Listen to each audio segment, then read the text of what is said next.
Tonight, 10 Investigates is also speaking with the parents of a Florida college football player killed by a driver going the wrong way. They are pushing for state lawmakers to stiffen the penalty for repeat offenders. 10 Investigates' Heather Crawford looks at why they say this change is needed. This is Trenton Stewart. He was killed in 2023, and right now a bill bearing his name is making its way through the Florida legislature as the man who caused the crash that killed him is set to be released from prison in just 10 years.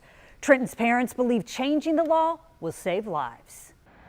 It was days before Mother's Day 2023 when a knock at the door changed Mandi and Robert Stewart's lives forever.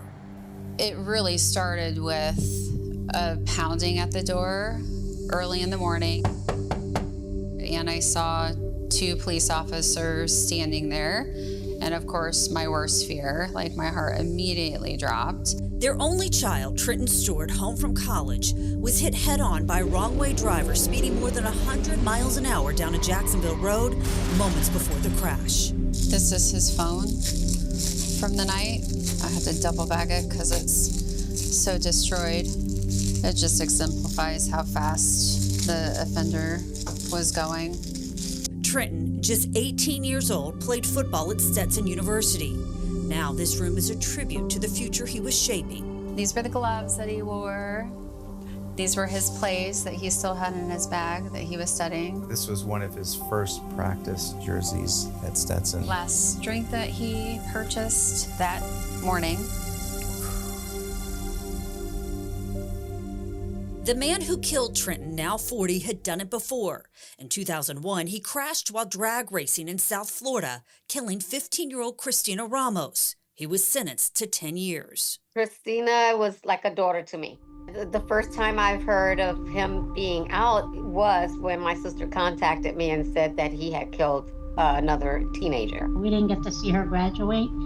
We didn't get to see her get married. We didn't get to see her to have her first child. I mean, my daughter had her life ahead of her. And he's still roaming around doing the same thing. The repeat offender was sentenced to 12 years for vehicular homicide for Trenton's death. He's scheduled to be released in his 50s. Under current law, even a second deadly offense is still considered a second-degree felony. The max sentence, 15 years. The way that the laws are written right now, he could technically get out, do this again, go away for another 12 to 15 years, get out again, and even possibly do it again. That's why the Stewarts and Christina's family are pushing for Trenton's Law, a bill now before the Florida legislature.